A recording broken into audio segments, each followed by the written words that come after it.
श्याम सुंदर श्री रमणे महाराज की, काशी विश्वनाथ भगवान की, गौरा महारानी की, श्री गणेश जी महाराज की, सरस्वती मात की, खेड़ापति सरकार की, संत सद्गुरुदेव गौ माता की जय। चिंता संतान हंतार यत्तदानं वैण्डवा स्वयं तनीर्चारा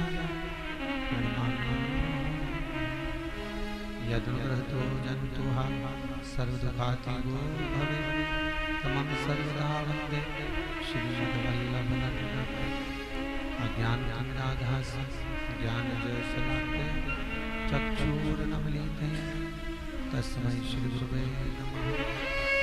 नमामि लीलाचरपीशं लक्ष्मीसहस्रलीलां सेवमानं कलानं चतुर्भीष्व त्रिविस्तृता षड्भुजाय पंचदा हृदय। बोल काशी विश्वनाथ भगवान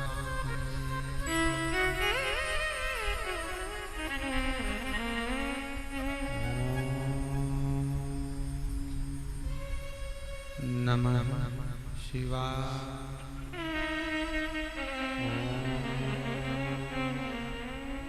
नमः शिवाय।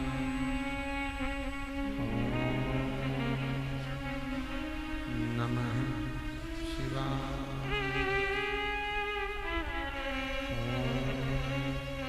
नमः शिवाय। नमः शिवाय।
भगवान शिव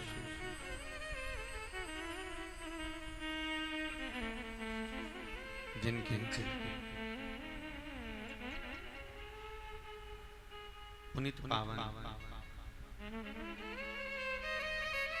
शिव महापुराण की कथा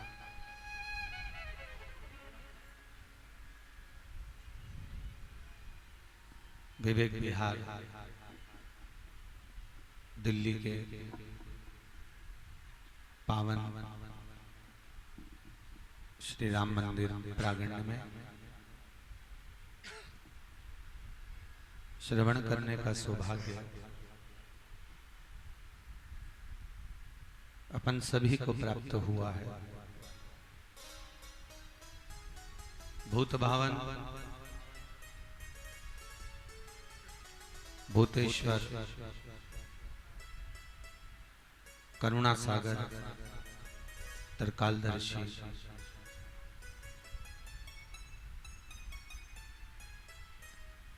कैलाशी अविनाशी भगवान शिव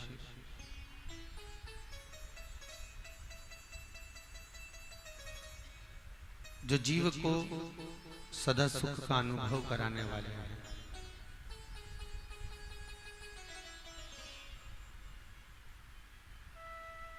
जीवन में किसी को दुख ना दिया जाए।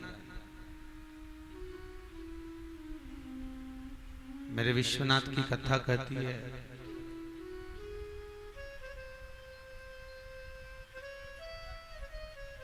किसी को कष्ट देकर यदि सुख का अनुभव करोगे तो वो सुख किसी काम का नहीं। वो सुख किसी काम का नहीं। दूसरे को दुख दिया और स्वयं सुख का भोग किया तो वो सुख किस काम का। हमारा जीवन मनुष्य की देह, कल कथा में कहा था कि दो कारण हैं मानव के शरीर पाने के। जो मिला है उसको हम भगवान की भक्ति में परमात्मा को समर्पित कर जाए।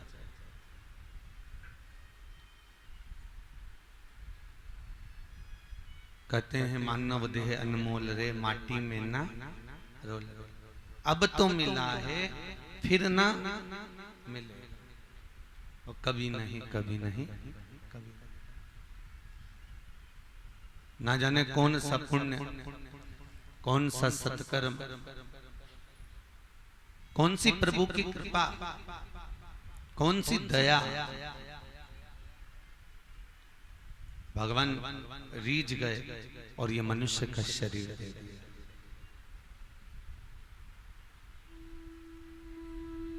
अच्छा, एक बहुत बड़ा प्रश्न लोगों के हृदय में है, महाराज जी हम तो कथा में आते हैं,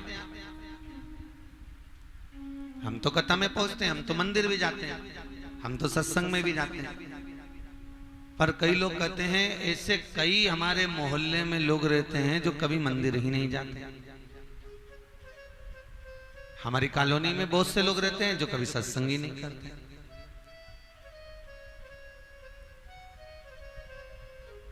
उनको तो केवल घूमने फिरने को चाहिए और सब दूर यहाँ वहां पार्टी का एंजॉय करते हैं। आज तक मैंने उनको मंदिर नहीं देखा। कई लोग कहते हैं हम कईयों हमारे मोहल्ले में हमारी कॉलोनी में रहते हो, कभी जिंदगी में मंदिर नहीं गए, कभी हमने उनको मंदिर में नहीं देखा, कभी सत्संग में संकीर्तन में नहीं देखा। और हम तो जाते हैं।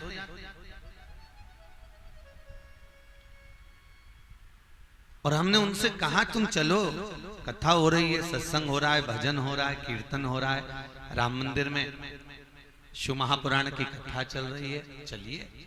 तो वो कहते हैं जाकर क्या करेंगे, हो क्या करना।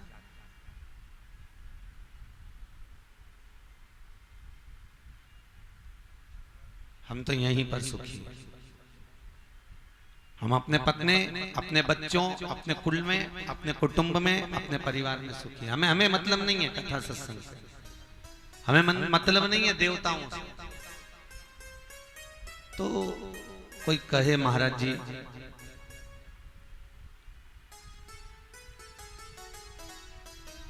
मरना सबको है, मृत्यु सत्य है।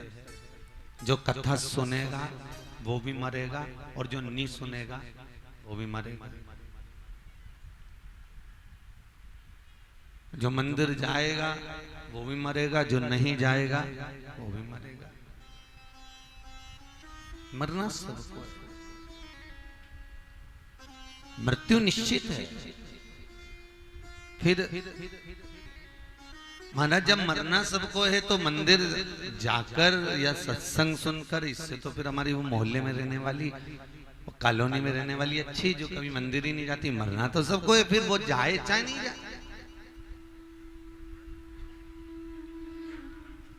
शिव महापुराण की कथा कहती है कि शंकर की कथा कह रही है,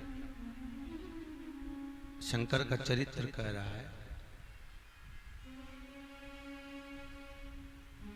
बिल्ली अपने मुख से अपने बच्चों को पकड़कर 7 घर तक लेकर जाती है। बच्चा मरता है क्या? लहूलुहान होता है क्या? नहीं। और बिल्ली उसी मुख से चूहे को पकड़ती है। चूहा बचता है क्या? नहीं, लहूलुहान हो जाता है। शिव कथा यही कह रही है। बस अंतर इतना है कि जो कहते हैं कि हम मंदिर नहीं जाते, हम सत्संग में नहीं जाते, हम संकीर्तन में नहीं जाते, हम कथा कीर्तन में नहीं जाते, हम भगवत नाम में नहीं पहुंचते, और जो मंदिर जाते हैं, जो सत्संग में जाते हैं, जो संकीर्तन में जाते हैं, उसमें और उसमें बस अंतर इतना है, जो मंदिर, जो सत्संग, जो कथा, जो शिव महापुराण तक पहुंच गया वो बिल्ली के बच्चे की तरह काल के मुंह से निकल जाता है, और जो नहीं पहुंचा वो चूहे की तरह मसला जाता है। महाराज बस अंतर इतना, उस अंतर को हमें देखना, वही अंतर, वो अंतर।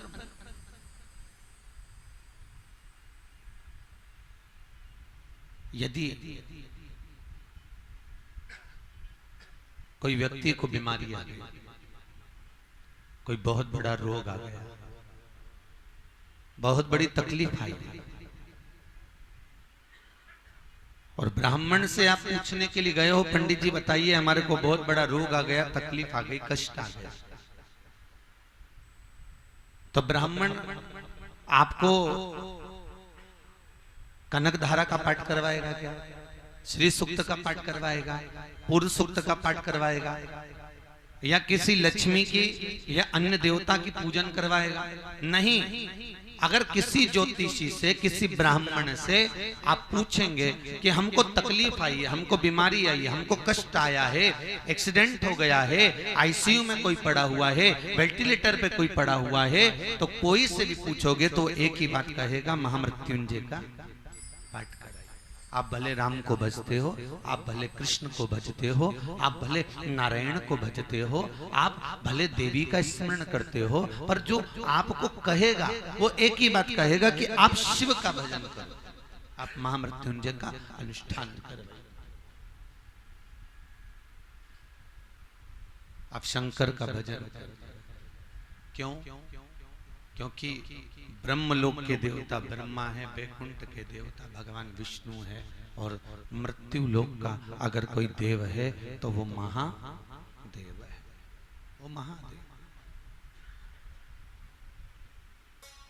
मृत्यु को भी अगर पृथ्वी पर आना है, मौत भी यदि यहाँ आती है, मृत्यु भी अगर यहां पहुंच रही है, मौत भी अगर यहां पहुंच रही है, तो पहले भगवान शिव से पूछती है कि हम यहां आ सकते हैं? हम इसको उठाने के लिए आए, हम इसको लेने के लिए आए, क्या आ सकते हैं? और यदि शिव की आज्ञा नहीं है, शंकर की आज्ञा नहीं है, तो कोई नहीं आ सकता। महाराज इसलिए शंकर से केवल निवेदन कर सकते, भोला सब दुख काटो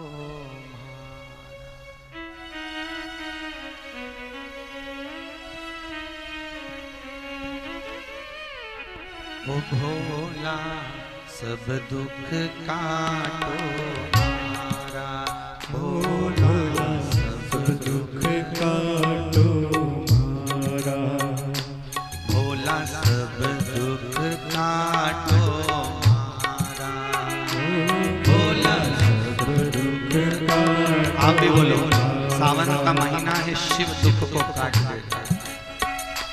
भोला सब दुख काटो हमारा, भोला सब दुख काटो हमारा, शिव शंकर डमरू वाला, भोला सब दुख काटो हमारा, ओ भोला सब दुख काटो हमारा, शिव शंकर डमरू वाला, भोला सब दुख काटो हमारा, ओ भोला सब दुख काटो हमारा।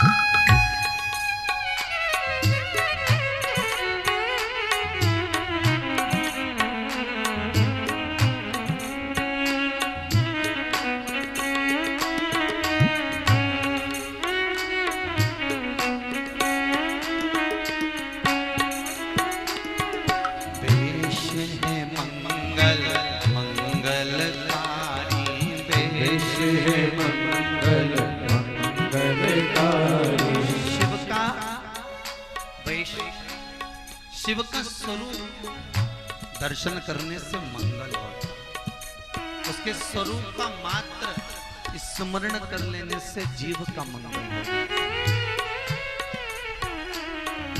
देश है मंगल मंगलकारी, देश है मंगल मंगलकारी, देश है मंगल मंगलकारी, देश है मंगल मंगलकारी, सब सनवासी हमारा,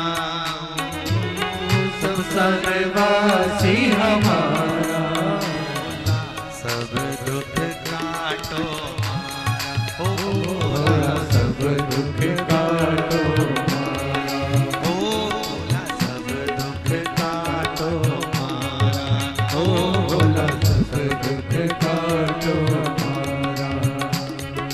शिव शंकर हो डमरू वाला, शिव शंकर डमरू वाला, भोला सब दुख काटो हमारा, ओ भोला सब दुख काटो हमारा।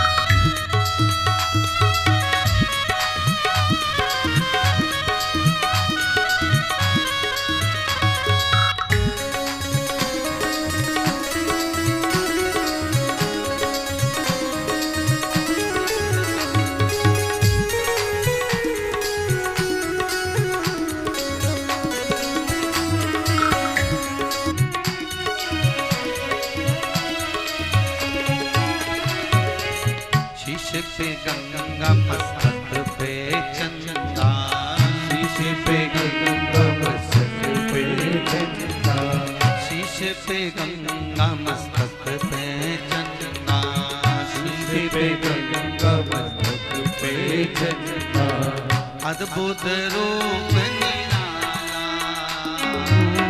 अद्भुत रूप निराला, भोला सब दुख काटो, ओ भोला सब दुख काटो हमारा, ओ भोला सब दुख काटो हमारा, ओ भोला सब दुख काटो हमारा, ओ भोला सब दुख काटो हमारा, ओ भोला सब दुख काटो हमारा, ओ भोला सब दुख काटो हमारा, ओ भोला सब दुख काटो हमारा।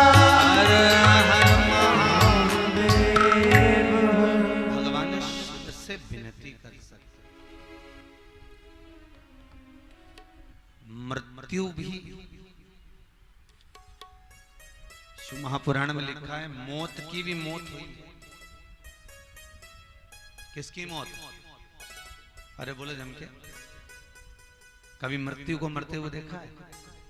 और शिव महापुराण में मृत्यु की भी मृत्यु है, मौत की भी मौत हो रही है।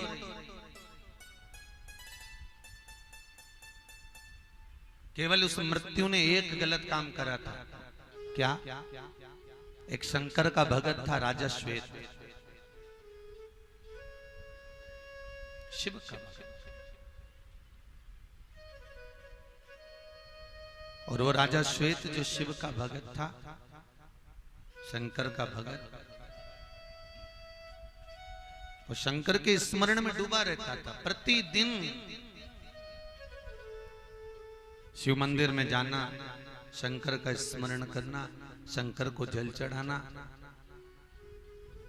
बेलपत्र नहीं मिलती थी तो मंदिर की ही बेलपत्र को शंकर पे से उठाकर धोकर शिव को फिर चढ़ा। देखो कितना सुंदर।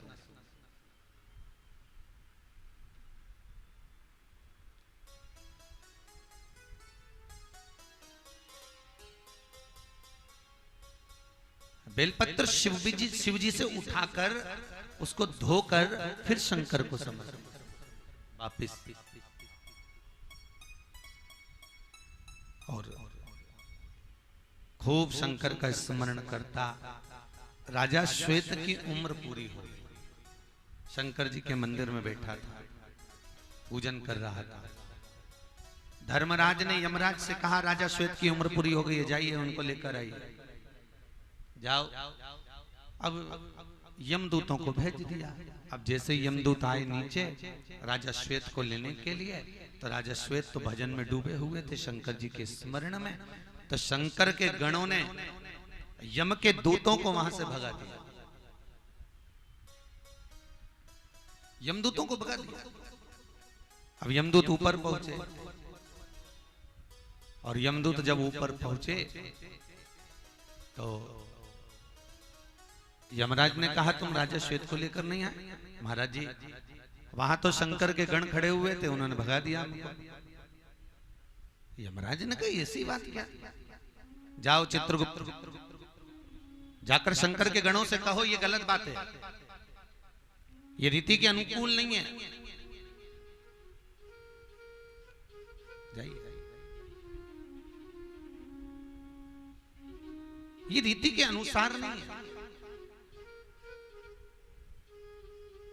आप जाओ। और जैसे ही चित्रगुप्त महाराज जी ने जाकर यमदूतों के साथ में जाकर भगवान शंकर के गणों को कहा कि राजा श्वेत की उम्र हो गई है, इनको ले जाने दो।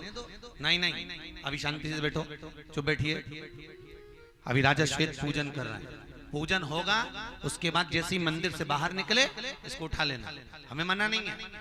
पर जब तक शंकर के मंदिर में बैठकर वो पूजन कर रहा है, जब तक शिव के मंदिर में बैठकर वो भजन कर रहा है, तब तक कोई इसको उठा नहीं सकता। जाइए यहाँ से। चित्रगुप्त महाराज भी वापिस चले गए। यमराज ने पूछा, क्यों लेकर आए क्या? यमराज बोले, नहीं नहीं लाए। फिर क्रोध आया, यमराज ने मृत्यु को भेजा। अभी तक यमदूत जाते थे, लेकर आते थे, पर आज यमराज जिसको भेज रहा है वो स्वयं मौत जा रही है, स्वयं मृत्यु जा रही है, स्वयं मृत्यु। और मृत्यु को जैसे ही भेजा, एक काम कर, मंदिर के अंदर ही मार दे। मृत्यु को कहकर भेजा यमराज धर्मराज ने कि अंदर मंदिर में बैठे ही राजा श्वेत के प्राण निकाल दे, तू मृत्यु डायरेक्ट पड़ जाए, बाहर निकलने का मौका ही नहीं, 1 मिनट का भी। जा। मृत्यु जैसी पहुंची, भगवान शंकर ने कार्तिकेय से कहा, कार्तिकेय जरा देखना, भगत पूजन कर रहा है, देख जरा जाकर। और मृत्यु अपना काल लेकर, अपना हथौड़ा लेकर राजा श्वेत पर मारने ही वाली थी, इतने में भगवान कार्तिकेय ने उसी समय पर धनुष और बाण उठाकर उस मृत्यु को ही मार दिया। शंकर के मंदिर में मृत्यु को मार दिया।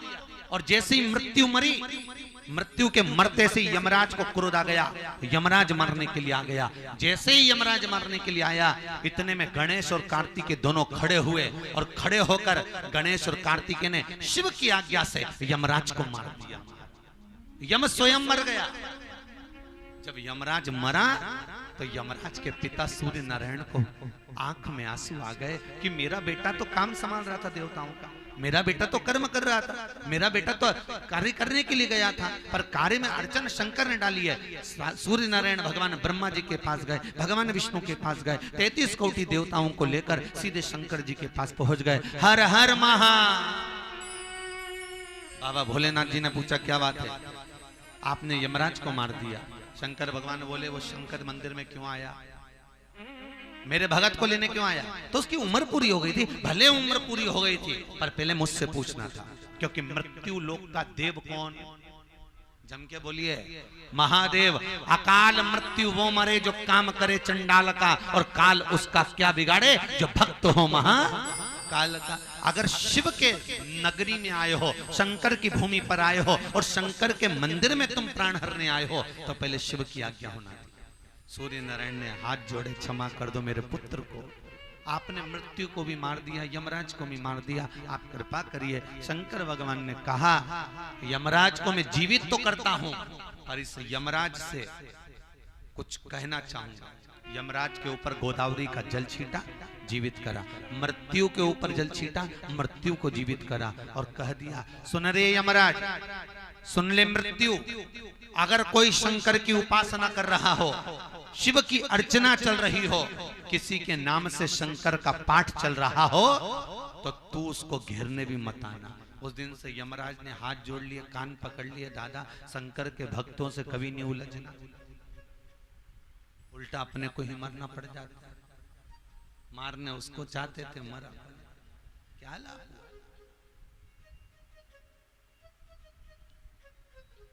तुम सब शिव महापुराण की कथा को सुन रहे हो, शंकर की कथा को अगर श्रवण कर रहे हो, रत्ती भर भी आपके भीतर ये चिंता नहीं होना चाहिए कि हमारी मृत्यु कैसे हो, रत्ती भर भी नहीं।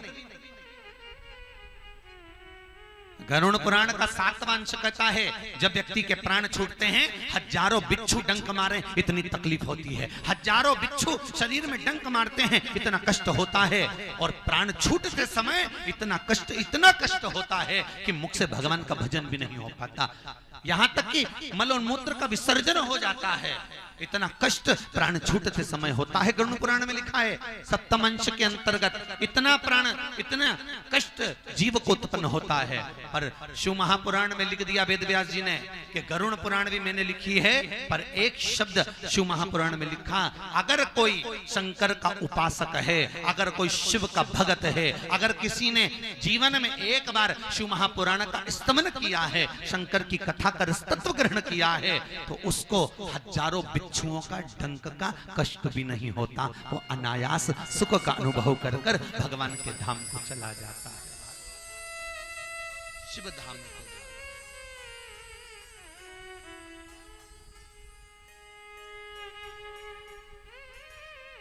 तो कहते हैं ना, कर लूंगा दो बातें उस काल के आगे, और काल क्या करेगा महा, क्या करेगा वो काल? दुनिया में ऐसा कौन सा काम है जो शिव नहीं कर सकते? शंकर। 33 कोटि देवता जिसको नहीं मार सकते तो शिव के पास आते हैं, भोलेनाथ इसको निपटा दीजिए, संहार कर दो। शंकर भगवान ने पूछा, पहले इसकी लेखनी वेखनी देख ली, सब देख लिया, आप तो मार दो। जो देवताओं से भी ना सधे, जहां देव भी हार जाते हैं वहां महादेव सम्मुख खड़ा होता है।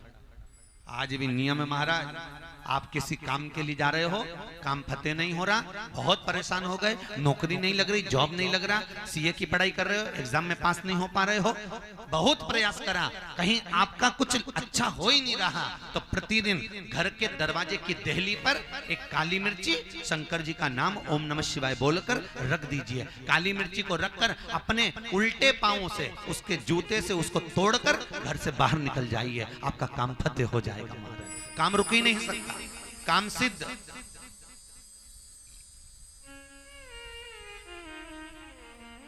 काम सिद्ध हो जाए। बहुत दिनों से अब दवाई कर रहे हो और दवाई शरीर को नहीं लग रही, सारे डॉक्टरों को दिखा लिया, रोग समाप्ति नहीं हो रहा। एक काली मिर्ची 21 बार उतार कर शंकर जी का श्री शिवाय नमस्तुभ्यम मंत्र बोलिए, श्री शिवाय नमस्तुभ्यम, इस मंत्र का जाप कर कर पीपल के पेड़ के नीचे उस काली मिर्ची को दबा दीजिए। जिंदगी में आपका रोग समाप्त हो जाएगा और जो दवाई है वो लगना प्रारंभ हो जाएगी महाराज। कितना भी बड़ा रोग हो, सुख का अनुभव होगा। मात्र काली कौन? भगवान भूत भावन भूतेश्वर, भगवान शिव करुणा सागर, शंकर जैसा कोई दयालु नहीं हो सकता। मौन रहता है, चुप रहता है। तुम्हारा मन पड़े इधर जाकर जल समर्पित कर दो, तुम्हारा मन पड़े तब शिव का स्मरण कर लो, उस सुख का अनुभव करने वाला जगत पिता जगत धात्री, आनंद सुख का देने वाला है महादेव। केवल दुनिया में 33 कोटि देवता में केवल एक देव है जिसके आगे विश्वनाथ लिखा है। क्या लिखा है? जम के बोलो जरा, विश्वनाथ। भगवान विष्णु तक के नाम के आगे विश्वनाथ नहीं लिखा।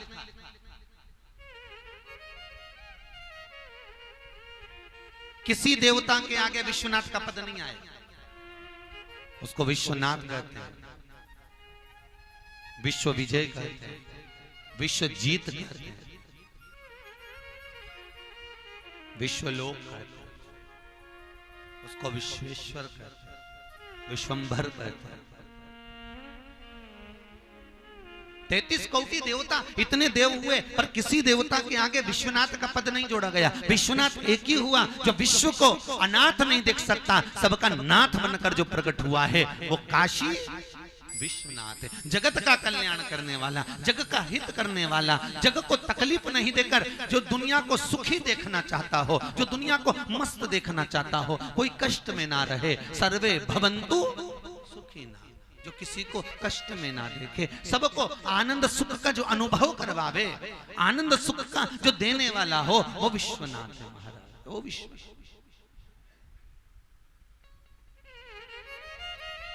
वो सुख का अनुभव करवा रहे।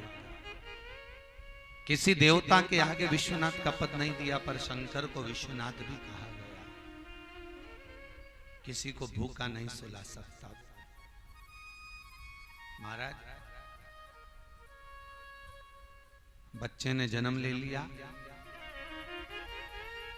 मां के स्तनों में अगर दूध नहीं आ रहा, बच्चे के जन्म के बाद भी अगर मां के स्तनों में दूध नहीं आता, तो मां को बेलपत्री की बीच वाली पत्ती, उस पर इतना सा गुड़ रखकर विश्वनाथ का नाम लेकर खिला दिया जाता है। आधे घंटे में दूध मां के स्तनों में आना प्रारंभ हो जाता है। केवल विश्वनाथ जो विश्व का भरण पोषण करने वाला है, जो विश्व को जग का सुख देने वाला है, वो विश्वनाथ। किसी को दुखी नहीं देख सकते, किसी को कष्ट में नहीं देख सकते, सबको सुख। और यही होता है, स्वयं खा लेना सुकृति है, छुड़ाकर खाना विकृति है और बांटकर खाना यह भारत देश की संस्कृति। सबको दे, सबका सुख हो, कोई दुखी ना हो। विश्व का जो भरण पोषण कर रहा है,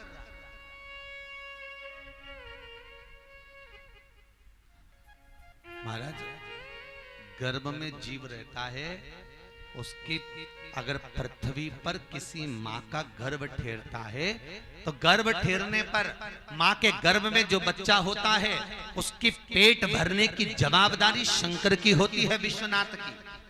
भगवान विष्णु से कहा जाए कि नारायण इसका पेट आपको भरना है, ब्रह्मदेव इसका उदर आपको भरना है, तो ब्रह्मा और विष्णु दोनों कहते हैं कि मृत्यु लोक का अगर कोई देव है तो महादेव है, इसलिए भरण पोषण की जवाबदारी उस शंकर की। मृत्यु लोक की जवाबदारी, अगर कोई ब्रह्मलोक में आया तो हमारी जवाबदारी, अगर कोई बैकुंठ में आया तो हमारी जवाबदारी, पर मृत्यु लोक में अगर कोई भूखा है तो उसकी जवाबदारी शंकर की है। इसलिए शिव कथा कहती है कि चिंता क्यों करते हो, चिंतन करो। चिंता किस विषय, चिंता किस बात, चिंतन करो, चिंता का त्याग हो, चिंतन करो। शंकर की कथा कहती है क्यों चिंता करते हो, तुम्हारा जन्म नहीं हुआ, माँ के स्तनों में दूध मैंने दिया, क्योंकि मुझे मालूम था तुम्हारे दांत नहीं होंगे, तुम पैदा हुए हो, जन्म लिए हो, भोजन नहीं कर पाओगे, तो माँ के स्तनों में दूध मैंने दिया। और चिंता मत करना, अंत में मरोगे, परिवार वाले, कुटुंब वाले, तुम्हारे रिश्तेदार अगर तुम्हें कफन नहीं देंगे, तुम्हारे मरने पर तुम्हारे परिवार वाले तुम्हें अग्नि नहीं देंगे, तुम्हें चिता नहीं लगाएंगे, तो शंकर कहता है मैं स्वयं आऊंगा, क्योंकि मैं विश्व का नाथ हूं, जन्म मैंने दिया है तो मृत्यु भी मैं ही देता हूं। जन्म के समय पर माँ के स्तनों में दूध मैंने दिया तो कफन भी मैं ही देता हूं। क्यों चिंता करते, फिर भी हम चिंता और हम चिंता बस केवल एक अनायासी वस्तुओं की करते हैं। हम जो काम की चिंता है वो कभी नहीं करते,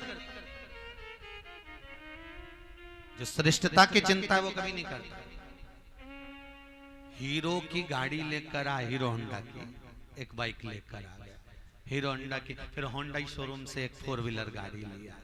तुम हीरो की गाड़ी को संवार रहे हो, हीरो होंडा की 4 व्हीलर को संवार रहे हो, तुमने सब कुछ संवारा, हीरो की सारी गाड़ियों को संवारा, पर घर में एक हीरो और है तुम्हारी औलाद, उसको संवारा।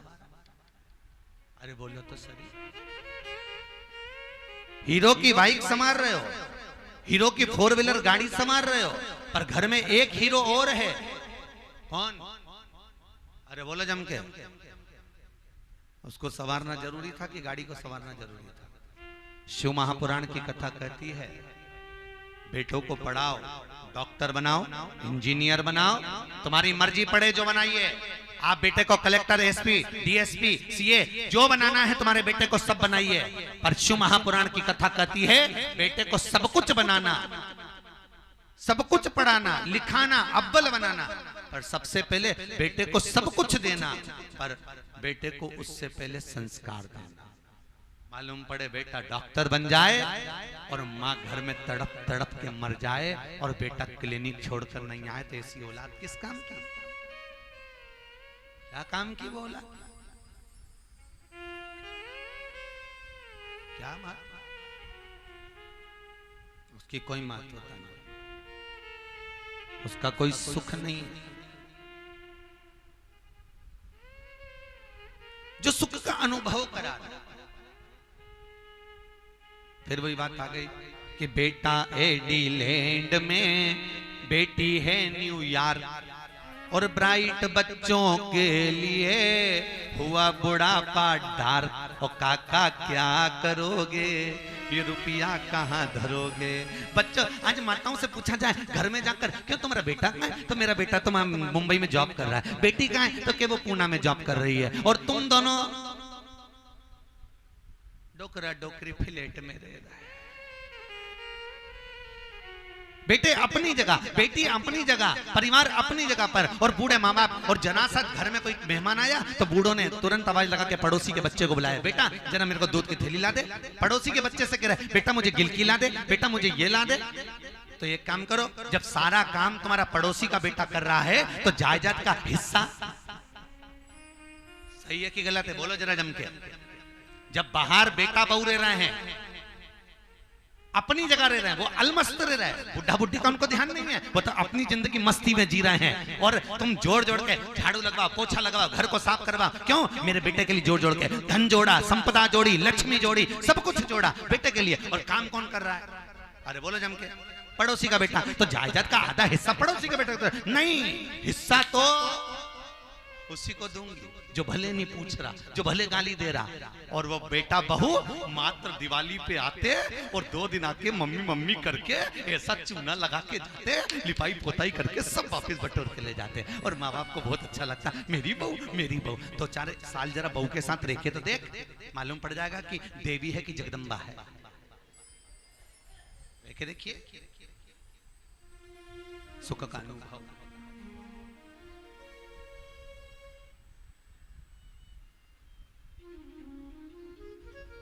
बहुत कठिन है, बहुत कठिन महाराज। इसलिए शास्त्र कहता है, शिव महापुराण की कथा कहती है, बच्चों को कार दिलाओ मना नहीं है, खूब दिलाओ मना नहीं है, बेटों को कार दिलाने से पहले संस्कार दिलाओ। क्यों? बेटों को कार दिलाओगे तो बेच कर खा जाएंगे, और अगर बच्चों को संस्कार दिलाओगे तो कारों की लाइन लगा देंगे। और संस्कार जब होंगे तो कार भी शोभा देती है, बिना संस्कार के कार भी घर में अच्छी नहीं लगती महाराज।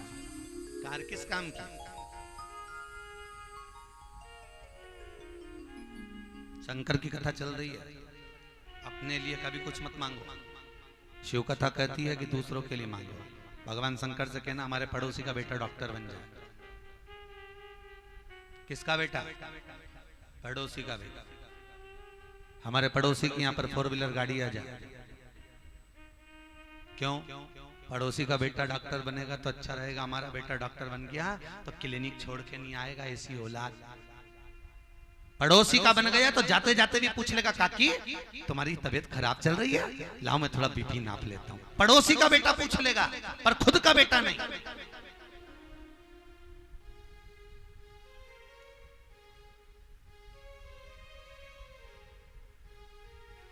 पड़ोसी का बेटा, स्वयं का नहीं।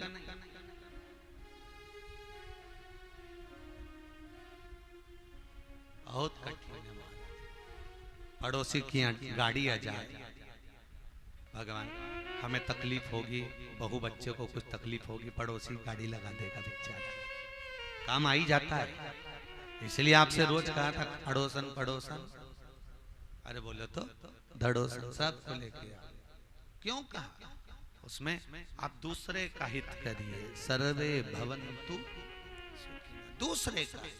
भगवान इन सब का भला कर दो, अगर इनका भला कर दिया तो स्वतः मेरा भला हो जाएगा। मुझे उम्मीद आप सब पर करुणा कर। एक शिव भगत थे, लाला राम नारायण, क्या नाम था उनका? लाला राम नारायण, पंजाब के रहने वाले थे।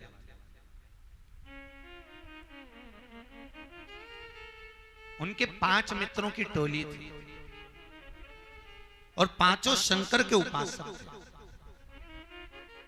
आई लाला राम नारायण ने कहा अपने मित्रों से, अब मेरा मन पंजाब में नहीं लग रहा, मैं तो काशी जाना चाहता हूं। जिस काशी नगरी में, जिस अभिमुक्त नगरी में, जिस नंदनवन में शंकर स्वयं गुरु मंत्र देते। कल आपको कथा में कहा था, पूरी पृथ्वी पर केवल एक भूमि ऐसी है काशी, जहां शंकर मरने वाले के सीधे कान में मंत्र देकर कान को मोड़ देता है। आज भी काशी में मरने वाले का सीधा कान अपने आप टेढ़ा हो जाता है, आज भी।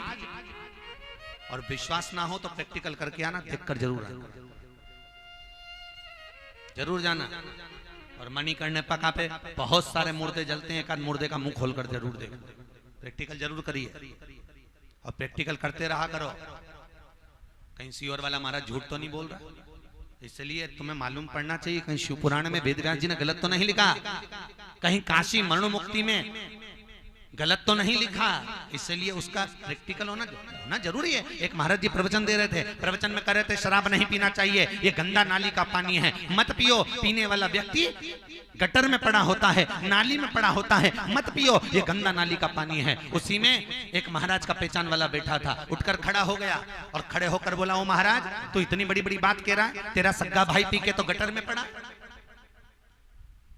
तेरा सगा भाई पी के नाली में पड़ा है और तू हमको ज्ञान दे रहा है, अपने भाई को नहीं दे रहा। इतने में महाराज जी को क्रोध नहीं आया, महाराज जी उसको बोले, भैया देख मैं भी प्रवचन दे रहा हूँ, मेरा भाई भी प्रवचन दे रहा है, बस अंतर इतना है मैं मुंह से समझा रहा हूँ, मेरा भाई प्रैक्टिकल करके दिखा रहा है। तुम जैसे समझ सकते हो वैसे समझ जाइए, अगर मुख से समझना हो तो मुख से समझो, नहीं तो देख कर समझो। हम तो आपसे भी कहते हैं जाइए एक बार काशी जाओ और मणिकर्णिका पर मुर्दों को देख कर आओ, कहीं शिव महापुराण में गलत तो नहीं लिख दिया। देखिए तो पंजाब से लाला राम नारायण अपने मित्रों के साथ में काशी चले। शंकर भगवान के सुंदर काशी में पहुंचकर गंगा का स्नान करते, गंगा का स्नान कर कर बेलपत्र लेकर शिव को समर्पित करते, शंकर जी का नित्य दर्शन। समय बीता, पंजाब छोड़कर काशी गए थे, धीरे धीरे धीरे धीरे काशी में जमे, व्यापार बढ़ा। बाकी के जो मित्र गए थे वो काशी में जाने के बाद व्यापार में ऐसे रम गए कि उनको एक मिनट की फुर्सत नहीं मिले, तो वो अपनी मर्जी से कभी शंकर के मंदिर भी नहीं गए, कभी गंगा का स्नान भी नहीं किया। ऐसा होता है, जिसके नजदीक में जो होता है वो वहां तक पहुंच भी नहीं पाता। तुम्हारे दिल्ली में यमुना जी बहती है, पर बहुत कम लोग होंगे जो यमुना में स्नान करते होंगे। पास की पास दुनिया के लोग भले 30 त्योहार पर तीर्थों में आनंद के लिए जा रहे हो, पर बहुत कम लोग होते हैं जो नजदीक के नजदीक जा रहे हैं। बहुत परख नहीं है ना, जब तक पास में रहती है तब तक परख नहीं होती। और उसी यमुना में नहाने के लिए इलाहाबाद चले जाते हैं, त्रिवेणी संगम में गंगा यमुना सरस्वती, घी का दिया जलाए, दीप लगाए, धूप बत्ती अगरबत्ती सब छोड़े, और यही दिल्ली में यमुना बहे तो क्या कौन नहाए? परख नहीं है ना, परख होती तो क्या बात थी। सास जिंदा थी तो कभी परखे नहीं, कभी प्रणाम नहीं किया। सास जिंदा थी तो कभी रसगुल्ला नहीं खिलाया, सास जिंदा थी तो कभी प्रणाम नहीं किया। और मरने के बाद फोटो लगाकर उस पे माला चढ़ाकर धूप बत्ती अगरबत्ती और कंडा जला के उसमें गुलाब जामुन इमरती भजिया पकौड़ा छोड़ रहा है। परख नहीं है ना, जीते जी नहीं परखे, मरने के बाद परख रहा है। और मरने के बाद तो सिर पे पल्लू लेके दो, और पूरी जिंदगी पल्लू को यहाँ रखा, पर सांस मरी तो पल्लू यहाँ रखा। तो किसी ने पूछा सांस मरने पर पल्लू यहाँ क्यों रखा? किसी को क्या मालूम कि पल्लू यहाँ क्यों रखी कि बुढ़िया मरी? तो उसका केवल एक कारण था कि बुढ़िया मर गई, आंख में एक आंसू आएगा नहीं, अंदर बस चिल्लाती रहेगी नहीं नहीं डिजाइन, इसलिए पल्लू यहाँ तक ले लिया। आंख में आंसू नहीं दिखेगा तो लोग कहेंगे बताओ सांस मर गई, रो भी नहीं रही, इसलिए तब पल्लू करके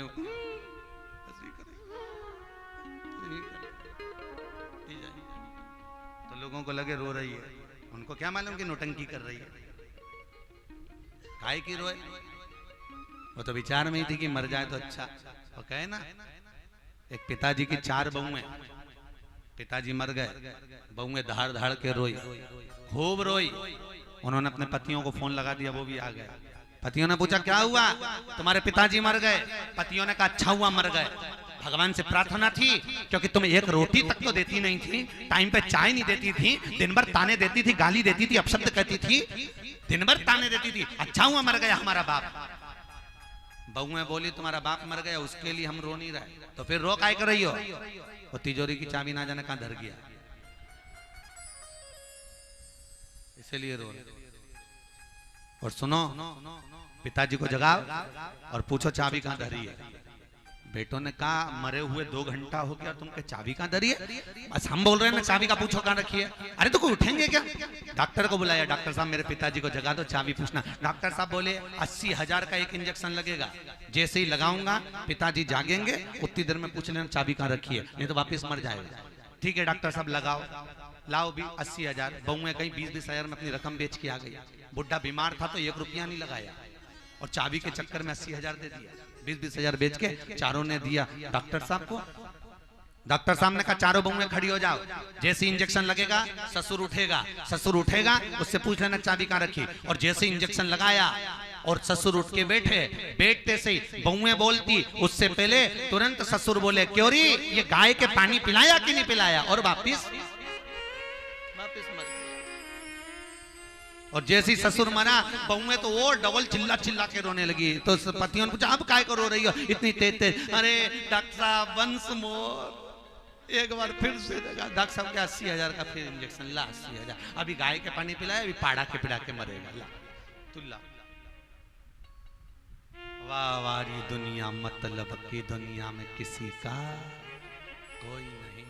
श्री राम के संग हजारों सखा वनवास हुआ तब कोई नहीं। कौन किसका है संसार, सब झूठे। जब 24 घंटे कहते मम्मी मम्मी मम्मी मम्मी, घर में धर्म पत्नी आने के बाद लीला लीला लीला, मम्मी गायब, लीला भाई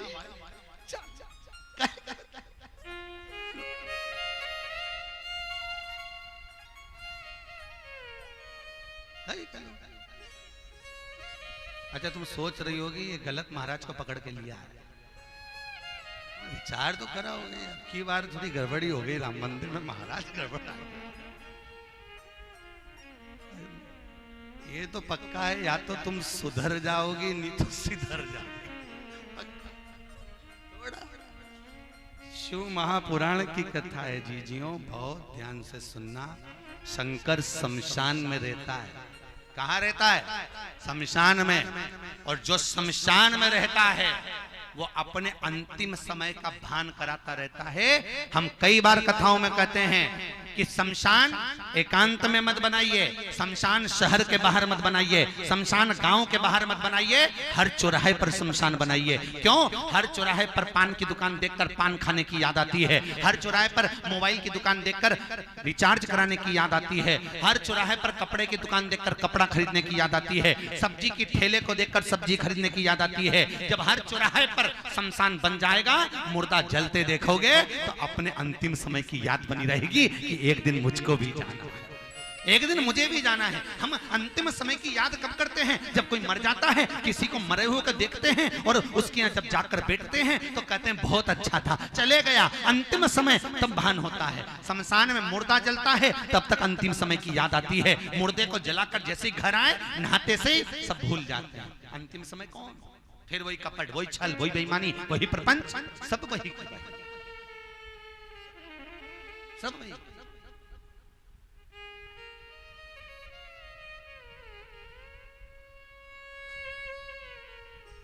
हम धर्म से भी विभाजित, हम धर्म से भी परे, हम भजन से, भगवत वृत्ति शिव समान।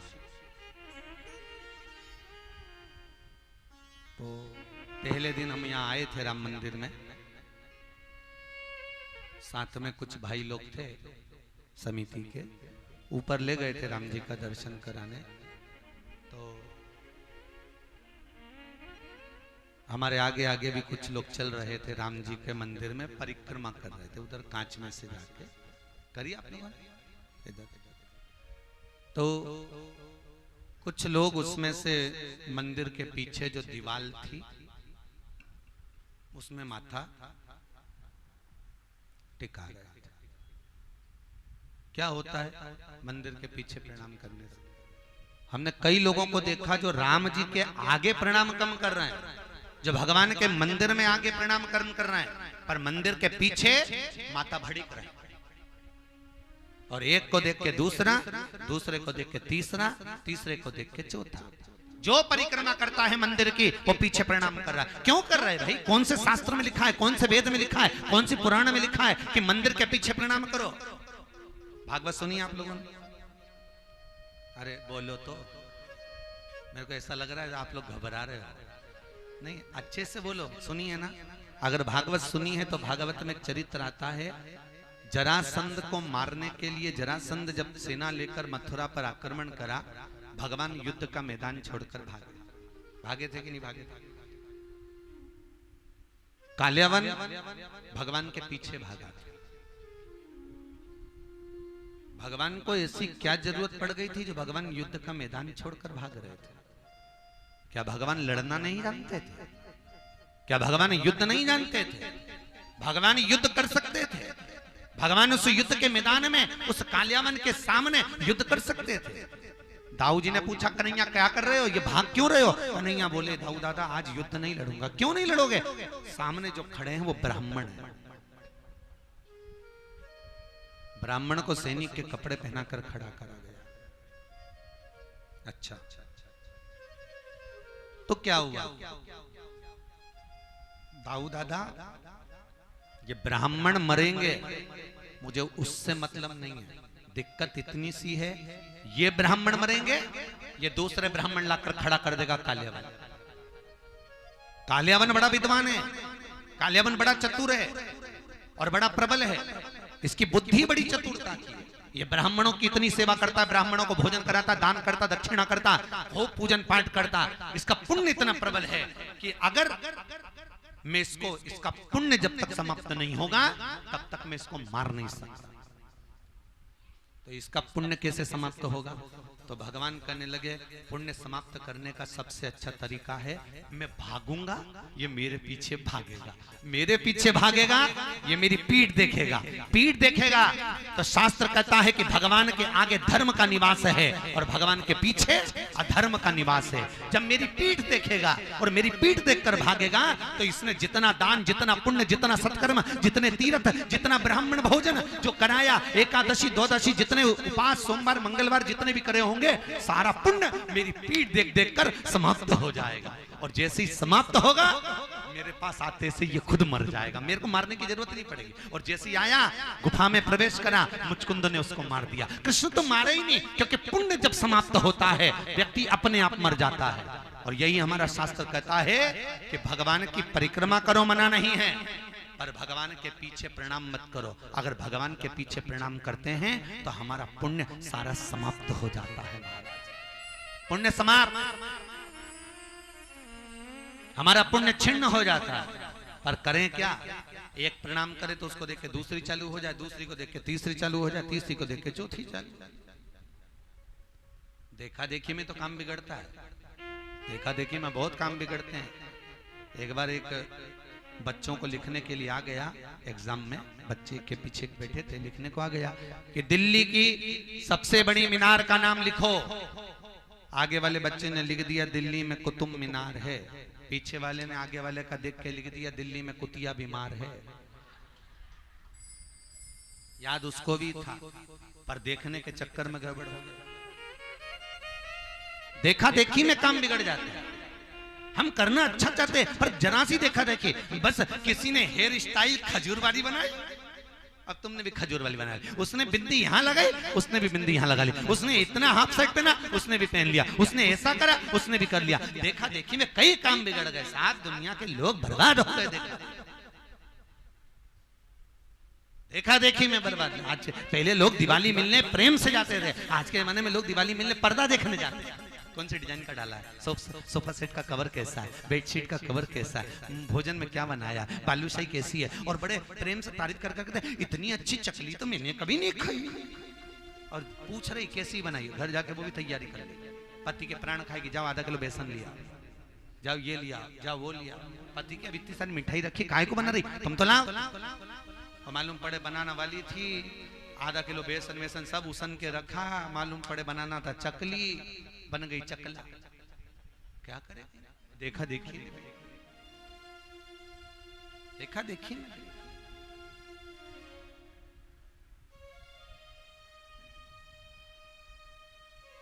हम भजन करें, हम भगवत नाम का स्मरण करें, मना नहीं। शंकर की उपासना लाला राम नारायण कर रहा है, शिव की। महाराज संघ के लोग सब कमाने में लग गए, लाला राम नारायण भगवान शिव के भजन में लग गए।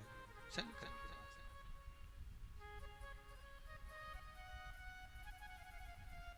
भगवान शिव की उपासना कर। थारी धुन लागी भोला, थारी धुन ला,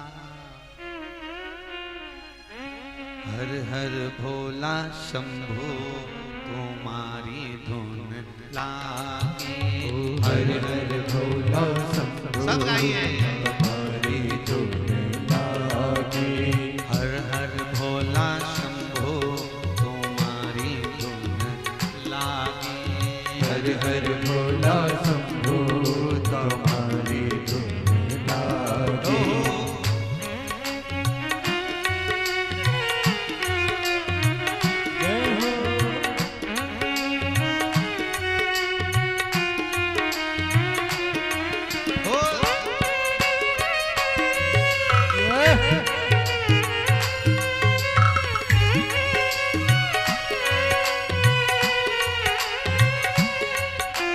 पार्वती का प्यारा तुम्हारी धुन लागी। पार्वती का प्यारा तुम्हारी धुन लागी। ओ पार्वती का प्यारा तुम्हारी धुन लागी। पार्वती का प्यारा तुम्हारी धुन लागी। ओ हर हर भोला शंभो तुम्हारी धुन लागी।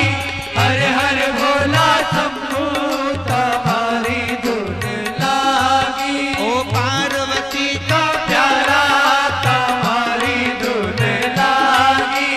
पार्वती का प्यारा तुम्हारी धुन लागी।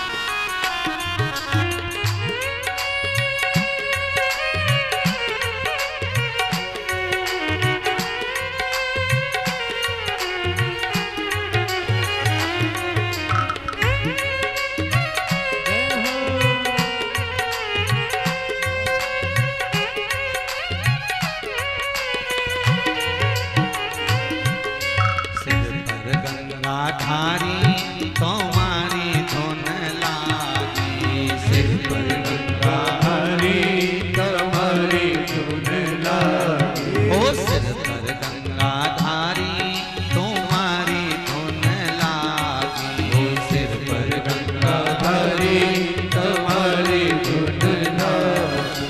हर हर भोला शंभो तुम्हारी धुन लागी। हर हर भोला शंभो तुम्हारी धुन लागी। ओ पार्वती का प्यारा तुम्हारी धुन लागी। पार्वती का प्यारा तुम्हारी धुन लागी।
संग वाले सब कमाई में डूबे।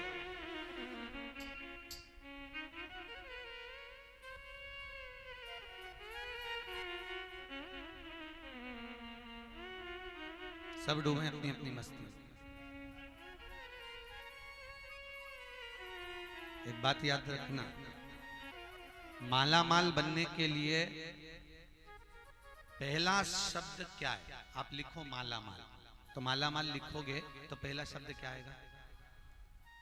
पूरा शब्द बोलो, माला माल। पहला शब्द क्या है? माला। उसके बाद, ठीक है, माला माल बनने के लिए शास्त्र कहता है, शिव महापुराण की कथा कहती है, पहले पकड़ो माला, फिर अपने आप आएगा माल। पर दुनिया के लोग माल के चक्कर में माला छोड़ देते, तो ना वो माला के रह पाते हैं ना माल। अब देखो शिव पुराण की कथा का ध्यान देना, लाला राम नारायण माला पकड़े हैं और उनके साथ वाले जम के बोलो जरा, माल पकड़े। अब देखना है कि माला वाले के पास ज्यादा माल रहता है कि माल जो कमा रहे हैं उनके पास माल रहता है। ध्यान देना, बहुत सुंदर कथा है महाराज। अब जो 7 के मित्र थे वो तो कमाई में डूब गए, काशी में जाते से बस कमाओ, धन कमाओ, गाड़ी बंगला सब करा, और ये माला पकड़ के बैठे थे। शंकर जी के मंदिर जाना, स्नान करना, लाला राम नारायण शिव की आराधना में डूबे हुए, शंकर की उपासना करें, शंकर का भजन करें, सोमवार का व्रत करें, बस लगे। माला पकड़े पकड़े छोटा सा व्यापार बनाया कपड़े का, कपड़े का छोटा सा व्यापार चालू करा, रोड पे बैठ के बेचते थे। धीरे धीरे धीरे धीरे धीरे धीरे इतना बढ़ गया कि करोड़ों की संपदा हो गई। अब करोड़ों की संपदा हो गई, पर लाला राम नारायण ने सोचा कि जो भी है सब किसका दिया हुआ है? बोलो तो, बस लाला राम नारायण से ये चीज सीख लो, घर में रोटी कौन बना रहा है? सब राम। रोटी कौन बना रहा है? राम। खा कौन रहा है? कमा कौन रहा है? राम। कथा कौन सुन रहा है? राम। कथा कौन बांच रहा है? राम। कथा कौन करवा रहा है? राम। मेरा सब काम राम कर रहे हैं और हम राम के बल पे आराम कर रहे हैं। कोई तुम काम नहीं कर रहे, वो तो श्वास के रूप में जो राम चल रहा है, श्वास के रूप में जो राम कहते हैं ना, शिव जो चल रहा है, जब तक शिव है तब तक शरीर है, और जिस दिन शिव निकल गया शरीर नहीं रहेगा, शव बन गया। क्या बना? शिव है तो शरीर है, और जिस दिन शिव निकला शव बन गया। शिव निकलते तो श्वास है तो भजन हो रहा है, श्वास है तो कथा चल रही, श्वास है तो कथा सुन रहे हो, रोटी बना रहे हो, खा रहे हो, भजन कर कौन रहा है? तो यहाँ लाला राम नारायण ने एक बात का विचार कर लिया कि मैं नहीं, करने वाला कौन है? किसका है गाड़ी बंगला? सब बोले हमारा है क्या? प्रभु आपकी कृपा से करते हो मेरे भोले मेरा नाम। सब उसकी गाड़ी बंगला जमीन जायदाद संपदा सत्ता सब उसका है। जब पैदा हुए थे कुछ लेकर आए थे क्या? अरे बोलो तो जम के, कुछ नहीं। तुमको तो ये भी नहीं मालूम था कि हम किसके घर में जन्म ले रहे हैं, वो तो उसकी कृपा थी जो अच्छे घर में तुम्हें पैदा कर दिया। कहीं भिखारी के यहाँ पैदा कर देता तो चांदनी चौक पे कटोरा लेके बैठा रहता। उसने दिया, ना गाड़ी लेकर आई थी, ना बंगला लेकर आए थे, ना जमीन, ना जायदाद, और फिर भी इतना अभिमान बढ़ा हुआ है। मैं फिर भी अहंकार बढ़ा। तेरा है क्या जो तू लाया था? जाएगा तो भी सब छोड़ दे, कुछ नहीं जाने वाला। जितना मेरा मेरा करता, आखिरी में कितना बड़ा फोटो टंगेगा बस घर के अंदर, कितना बड़ा। किसी किसी के इससे भी बड़ा हो सकता है या इससे छोटा हो सकता है, बस इससे बड़ा फोटो नहीं होगा। और फोटो भी ऐसा होगा जिसमें प्लास्टिक की माला चढ़ी होगी और तू बढ़िया प्रेम से स्माइल दे रही होगी, बस वही फोटो होगा, स्माइल वाला। कौन सा फोटो? जम के बोलो, स्माइल। भले पूरी जिंदगी तुम रो रो कर निकाल दो, मेरे यहाँ कुछ नहीं, मैं तो बड़ी दुखी, मैं तो बड़ी तकलीफ में, पूरी जिंदगी रो रो के निकालो, पर फोटो में तो स्माइल रहेगी। क्यों रहेगी? उसका एक ही कारण है, भले तुम जिंदगी रो रो के निकाल दो, पर आखिरी फोटो में स्माइल इसलिए होती है क्योंकि वो फोटो टंगा टंगा हमको प्रेरणा देता है, वो फोटो टंगा टंगा हमको ज्ञान देता है। बहुओं से वो फोटो इशारा कर कर कहता है, बेटी हम भी जोड़ जोड़ के मर गए, आखिरी में यहाँ टंग गए, एक दिन तू भी यही टंगेगी, इसलिए दोनों हाथों से दान करो, भजन करो, कीर्तन करो, स्मरण करो, नाम जप करो। और वो फोटो जो टंगता है उसमें प्लास्टिक के फूल की माला रहती है, पंखा जब चलता है माला ऐसी ऐसी हिलती है, हुंकारा भरती डोकरी ऊपर से भी कि देख ले देख ले, हम भी जोड़े छोड़े, तू भी जोड़े छोड़े।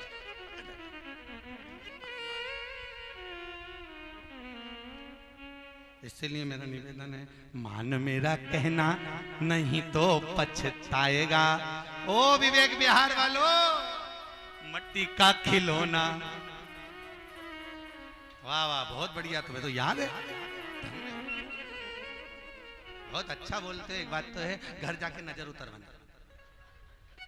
ये मत, इतना ज्ञान रखा, सब धरा, छोड़ छोड़, एक से बढ़कर एक सूट रखे अलमारी में, सब घड़ी बने बना। कभी कभी तो साड़ियां भी अलमारी में से अपने आप गिरती हैं कि हमको पहनो, हम बहुत दिन हो गए पहनो, फिर भी नहीं पहन पाते। और मृत्यु का ठिकाना है, अरे बोलो तो सही, मौत का ठिकाना है।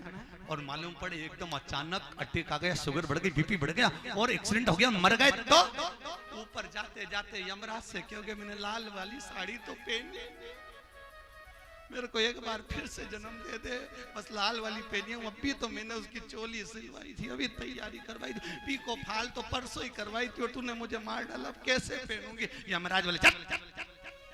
मौका मिला था, 7 दिन की शिव महापुराण की कथा हुई थी, एक से बढ़कर एक पहना था, पर सब फटे पुराने पहन के गई। क्यों नहीं पहना शिव पुराण में? चल ऐसी फिर कहेगी मैंने तो देवर के लड़के के लिए रखी थी कि उसके लड़के की शादी में पहनूंगी। यमराज बोला तुझे मालूम था कितने साल जिएगी? चल दोस्ता मारता मारता ले गया, ठाक। इसलिए अभी भी निवेदन है, जितनी रखी है सब पहन लो, जीवन का ठिकाना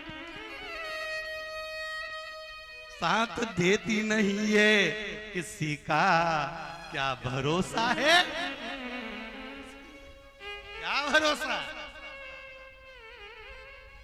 शिव महापुराण की कथा कहती है, अलमस्त जियो, शंकर जैसी मस्ती में जीना, ना किसी से कोई मतलब, क्या किसको रोइए, चादर तान के सोइए, अलमस्त रहिए, खाओ पियो, खूब एंजॉय करो, भगवान का भजन मिले खूब अलमस्त रहो, कथा सुने खूब श्रवण करो, मौका मिले मंदिर जाओ, और किसी की निंदा नहीं, किसी की चुगली नहीं, अपनी जिंदगी अलमस्त जियो, खूब नई नई डिजाइन की चुटैया बनाओ, मना नहीं है, पर भक्ति, स्मरण, सत्संग, संकीर्तन छूटना नहीं चाहिए। मंदिर में जब भी जाना प्रसन्न चित्त में जाना, तो भगवान को भी लगे इतना दुख होने के बाद भी ये मेरे मंदिर में प्रसन्न आई है, शंकर भी कह दे जा अब तू ऐसी प्रसन्न बनी रहे। और मालूम पड़े मंदिर में जाकर रोतले जैसा मुंह बनाकर बैठी रहो, तो भगवान भी कहेगा इतना सुख दिया उसके बाद भी रो रही, चाहे ऐसी रोती रहे, भगवान भी कह देगा ऐसी रोती रहे। इसलिए दुख होने पर भी प्रसन्न दिखना, थोड़ा कष्ट भी मिले तो प्रसन्नता का भाव होना चाहिए, तो शंकर भी कह दे जा प्रसन्न बनी रहे। और मालूम पड़े 24 घंटा रोती रहे,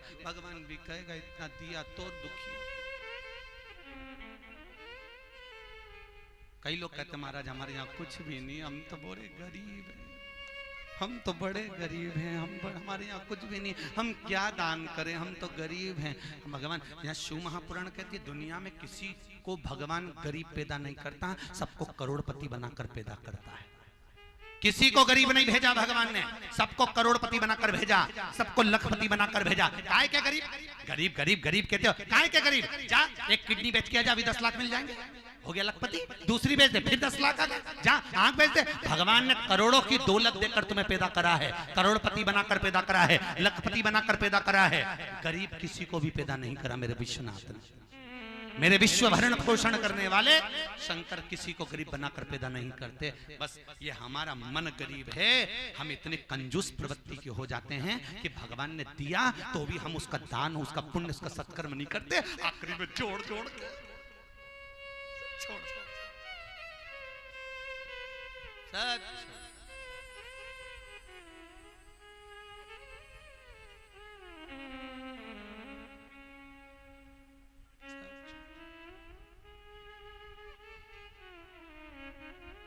कौन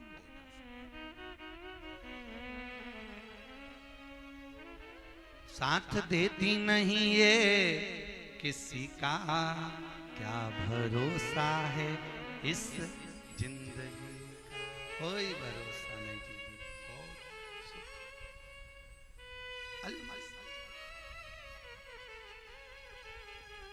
राम नारायण जी, लाला राम नारायण माला पकड़े, जिसके हाथ में भगवान के भजन की माला होती है, माल उसके पास में चलकर आता है। माला से माल है, माला माल बनने का पहला संबोधन है माला, पहला शब्द माला आएगा तो माला पकड़ कर बैठो, भजन करते रहो, करो। कोई कहता है, किसी ने बहुत अच्छा प्रश्न किया, महाराज जी ये बताइए मंदिर जाने से पाप कटता है? आपका क्या विचार है विवेक बिहार वाले? जम के बोलिए, कटता है? कौन से पुराण में लिखा है? हम तो पूछ रहे हैं। किसी ने प्रश्न किया, मंदिर जाने से पाप कटता है? शिव महापुराण कहती है नहीं, मंदिर जाने से, दर्शन करने से पुण्य बढ़ता, पाप नहीं कटेगा। क्या बढ़ेगा? पुण्य बढ़ेगा। तो पाप कहां कटेगा? तो शिव महापुराण कहती है, तुलसीदास जी ने अपनी रामचरितमानस में लिखा कि कलयुग केवल नाम आधारा और सुमर सुमर नर उत्तर ही पारा। तुलसीदास जी भी लिखे हैं रामचरितमानस में, शिव महापुराण में वेदव्यास जी लिखते हैं, मंदिर जाने से पाप नहीं कटता, पुण्य बढ़ता है। पर सत्संग में जाकर जब हम भजन करते हैं या घर पर बैठकर हम भगवान का नाम स्मरण करते हैं, जितना नाम का हम स्मरण करते हैं उतना हमारे हृदय में वो रमण करता है। जो रमण करता है वो पाप का मरण करता है। कौन करता है वो? पाप का मरण। पाप कहां कटता है? सत्संग में जाकर। पाप कहां कटता है? शिव महापुराण में जाकर। पाप कहां कटता है? भगवान के भजन में, संकीर्तन में। जितना हम जपेंगे उतना वो कटता चले जाएगा। जपेंगे कटेगा। आप में से कितने लोग हैं जो स्नान करके आए? हाथ उठाइए।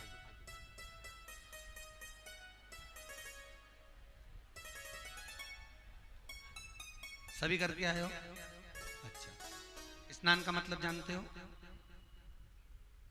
बाथरूम में गए, साबुन लगाया, शैम्पू लगाया, पानी डाल के आ गए, इसको स्नान कहा गया है? शिव महापुराण में इसको नहाना कहा गया है। स्नान का मतलब क्या होता है?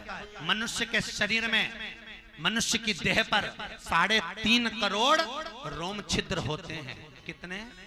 जम के बोलिए जरा। 3.5 करोड़ रोम छिद्र मनुष्य के शरीर में होते हैं। जब हम एक दिन में 3.5 करोड़ बार भगवान का नाम ले लेते हैं तब हमारा स्नान हो पाता है। अब बोलो आप में से कौन कौन स्नान कर रहा है?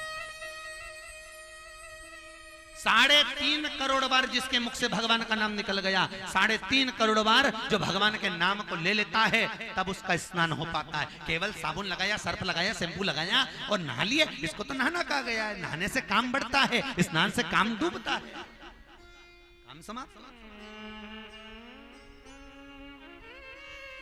बाथरूम में केवल नहाना हो सकता है, स्नान के लिए सत्संग में जाइए।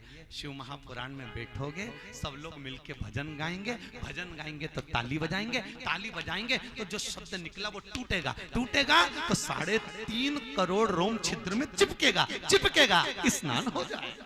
अब यहां से जाओ, कोई पूछे स्नान करके आई? हाँ। और सवेरे कोई पूछे तो उन्हें स्नान करा ना। स्नान कब हुआ? जब शिव पुराण में तुम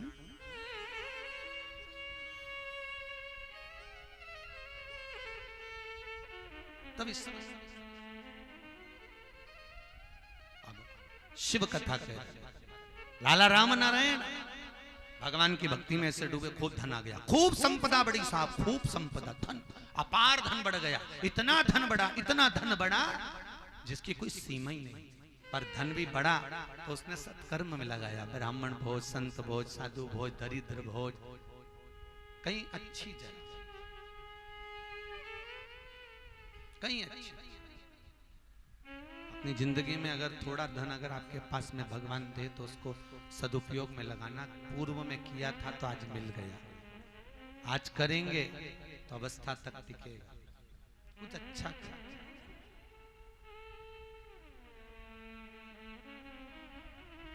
बच्चों की, बहुओं की, पोता पोती की आदत डालो। जाओ मंदिर में जाके एक कटोरी आटा देकर आओ, जाओ थोड़ा सा चावल दान करके आओ, जाओ पुष्प देकर। बच्चों की आदत डालिए। एक बार जगत गुरु शंकराचार्य जी भिक्षा मांगने के लिए गए।